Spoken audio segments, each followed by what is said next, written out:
كان مسؤوله الأخطبوط تبع النفط، روكفيلر، جميع لحد اليوم روكفيلر. نعم. روكفيلر اللي هو جزء لا يتجزأ من الدولة العميقة من الشياطين التي تحكم العالم. روكفيلر إمبراطور النفط الذي أدرك في بداية القرن العشرين أن النباتات والترددات المجانية، النباتات المجانية لا يمكن احتكارها. يعني أنت في عندك دواء من شجرة معينة بتقدر تحصل عليه من الشجرة، فيش بتقدرش تحتكرها إنسان يحتكرها يبيعك إياها. صحيح.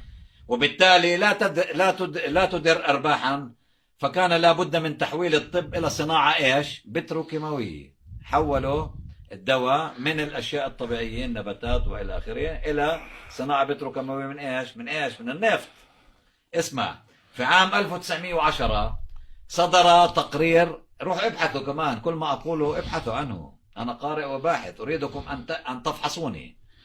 لا تؤمنوا بكل ما أقول، افحصوا ما أقول، أريد أن تفحصوا ما أقول.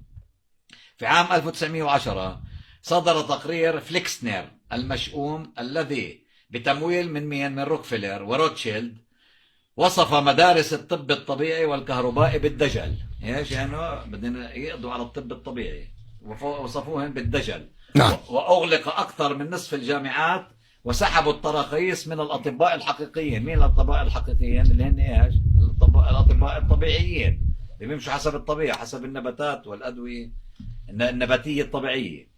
منذ ذلك الوقت حصرت المرجعية الطبية مخرجات تقطير النفط، وأصبحت في مخرجات تقطير النفط، وأصبحت الجمعية الطبية الأمريكية هي الآمر الناهي تشرعن التجارب السريرية التي تمولها الشركات نفسها لضمان بقاء البشر في حالة طبيعية كيميائية. ايش بدك؟ انه الناس تعيش كل وقت عايش على الأدوية. مريض السكري يضل ياخذ دواء كل حياته. شو الدواء هذا اللي باخذه مريض السكري ولا يشفى؟ بضل ياخذ دواء كل حياته، انسولين انسولين انسولين تيموت.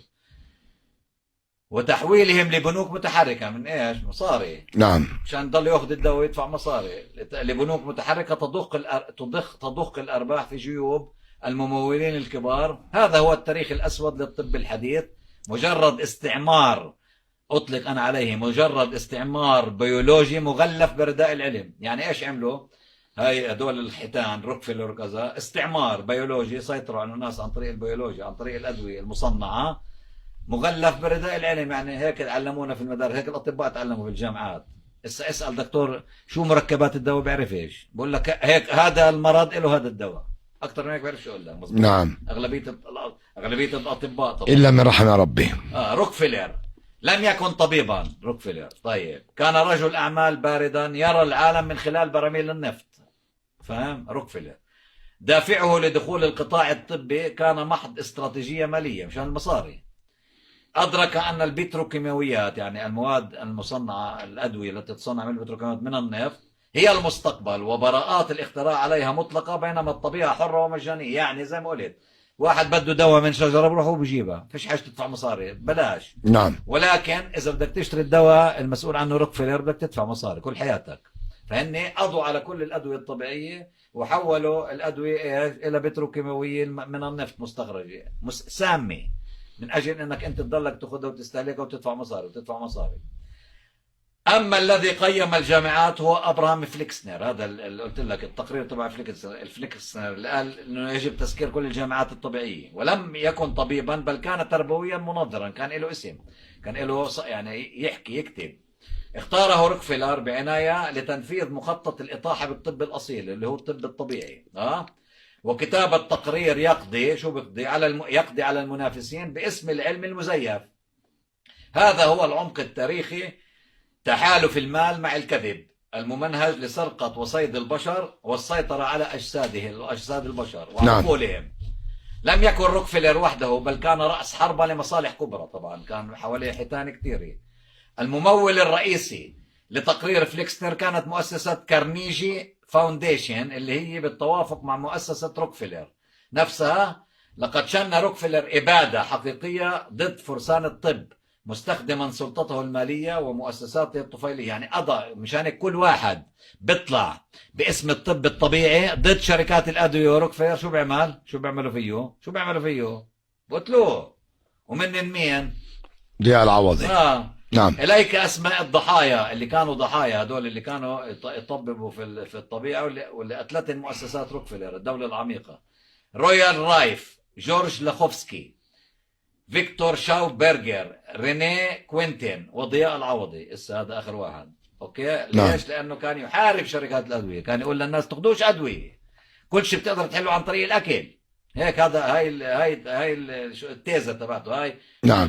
ما يسمى يعني أنت تقول من يقف وراء مقتل الدكتور ضياء العوضي الدولة العميقة. كان طبعا هسه بحكي نعم. لك كمان، بحكي لك أشياء كمان. نعم. هسه عائلة روتشيلد هي مصرفية. شو عائلة روتشيلد؟ روكفيلر مسؤول عن بنك متنقل، بنك، هي ماسكة كل الناس، أخطبوط. نعم. عن طريق البنوك توفر التمويل اللازم للمشاريع الكبرى، بما في ذلك تحويل الطب لصناعة. عملوا على فكرة تجارب بتروكيماوية على ناس عمال مساكين، كانوا ياخذوا حرام العمال والمساكين اللي بيشتغلوا في شركة وكذا، يعملوا عليهم تجارب سريرية وقتلوهم. مات كتير نتيجة انه كانوا يعطونا تجارب الادويه. ايوه التجارب البتروكيماويه. نعم. على الناس. نعم. كثير ناس مجرمين هذول. نعم. شياطين مجرمين من اجل المال، من اجل السيطره، من اجل القضاء على كل ما خلق البشر، كل ما خلق الخالق قصدي. هسه الادويه طلع علي، اسمع، الادويه اليوم شو فيها بترول. كلها بتروكيماويات من البترول، وهي واحده من الاشياء اللي وقفت الحرب ضد الخليج، لانه في صناعه قويه في الخليج للبتروكيماويات.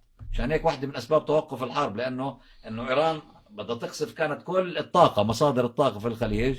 طبعا هي واحدة من أسباب توقف الحرب، من نعم. النفط والغاز الطبيعي والبتروكيماويات. نعم. والماء طبعا، لأنه في عندنا الماء، تحلية الماء في الخليج كمان. فالطب البترولي يعتمد شو على تحويل مخلفات تقطير النفط، بقطروا النفط من كلمة تقطير، مثل قطران الفحم والمركبات الهيدروكربونية إلى جزيئات كيميائية، وهذه المواد تدخل في صلب الأدوية. يعني أنت اليوم أغلبية الناس اللي بأخذوا الأدوية ولا يشفوا، هن بأخذوا أدوية مصنعة كلها فيها بتروكيماويات، فيها نفط، فيها سموم للجسم، فيها سموم وفيها ظواهر جانبية. نعم. يعني شو بقول لك قال الدكتور؟ كل دواء بتاخذه فيه ظواهر جانبية. شو يعني معنى؟ يعني أنت شريك إنك عم بتفوت سموم للجسم. طب قول له كل هيك، ما تاكلش هيك، قول له عن طريق الطبيعة. هل الأطباء والصيادلة يعرفون بالإضافات البتروكيماوية؟ الأغلبية العظمى من الأطباء والصيادلة لا يدركون الحقيقة، هم نتاج نفس النظام التعليمي. تعلموا بالجامعة. شو تعلموا بالجامعة؟ الصيدلي أو الدكتور، هذا الدواء لهذا المرض، هذا الكذا نعم. بفوتوش بغصوش، ما بيعرفوا المركبات الحقيقية للأدوية، بمعنى أنها أصلها أو أغلبيتها من البتروكيماويات. فاهم علي؟ اجا الدكتور ضياء العوضي، اجا عمل نظام اسمه نظام الطيبات. شو يعني نظام الطيبات؟ قربت اخلص بالنسبه نعم. نعم. نظام الطيبات عمل ما يسمى باسم نظام الطيبات. يعني انت تستطيع ان تحل مشاكلك انت الجسمانيه، كل الامراض، حتى السرطان، اي الامراض، كل الامراض تستطيع ان تحل الامراض عن طريق اكلك، انك تغير نوع اكلك، تعمل هيك، ما تاكلش هيك. يعني قال مثلا الدجاج ممنوع، هسه ممكن انت توافق معه في اشياء، ممكن ما توافقش معه في اشياء، ولكن برنامج وجبات. ولكن كان عنده تاثير كبير على الناس. يعني الناس بطلت تاخذ ادويه، بطلت تروح تاخذ ادويه، وصارت وين تروح تستعمل نظام الطيبات. نعم. فهذا شو بيؤدي؟ انك انت تشكل خطر على مين؟ على الشياطين المسؤولين عن مين؟ اللي هي شركات الادويه. صحيح. شركات عابره القارات التابعه لمنظمه الصحه العالميه. فصار في شو قالوا؟ انه هذا اليوم عم بشكل علينا خطر، وانا اشكل علينا خطر، ما انا عم بفضحك كمان انا علي خطر. يعني ضياء العوضي انا لا اخاف من حدا. بدك تدير بالك ابو رفول. لا بحكي جد. لا بعد مقتل ضياء العوضي كل واحد يهاجمهم او ليس بخط سياسي. كل واحد يؤثر عليهم، يعني بيشوفوه انه انت وصلت لدرجه يشكل خطر عليهم. طبعا انه انت فهو مستهدف طبعا. بدنا تدير بالك ابو رفول. انا عندي رساله من الخالق بأديها، لا بخاف ولا من حدا ولا بعمل حساب لحدا، وشو بدي يصير بالاخر. المهم انا اديت رسالتي على اكمل وجه، وعملت رسالة الإنسانية تجاه البشرية جمعاء. هذا كانت رسالتي، ونجحنا، فوتنا للملايين على عقول، انه فضحنا كل المشاريع ووعينا الناس. ما زلنا نفضح وما زلنا نفضح وما مستمرون. فضياء العوضي غرر به، قالوا له تعال على الإمارات. وين الإمارات؟ شو ما هي اسمها؟ الإمارات الأمريكية أو الإمارات العبرية أو سميها ما مشيت، تابعة لمين يعني؟ للعصابة. مشان هيك أنا لم أزور ولن أزور هذه البؤرة الفاسدة التي هي اليوم بؤرة فاسدة في الخليج وفي العالم العربي، هي الإمارات العبرية، وفضحتها أنت بتعرف، من أصول يهودية الذي يحكمها والى آخره. بالرغم منها متقدمة جدا، متقدمة. شو بدي في التقدم لما بلاد جميلة جدا. شو بدي في التقدم لما انتخاب؟ والمبحوح اني قتلوه، ورقي ايضا. المبحوح كمان اللي اغتيل على اراضيهم كمان كانوا باسم منن يعني، كمان مشان تكون عارف كله كان مخطط. هاي دولة تنفذ المشاريع الامريكية الصهيونية، نقطة، سطر جديد، وهي تتبع الى الصهيونية الامريكية، نقطة. فاجابوا على الامارات يا حرام لضياء العوضي، وهنالك قاموا بتصفيته، يعني عملوا له هاي الطريقة وقاموا بتصفيته. هذا اللي صار. مين اللي وراه؟ مين يعني مين اللي وراه قتل ضياء العوضي؟ هدول اللي أثر عليهم واللي خرب مشاريعهم الجهنمية واللي فضحهم.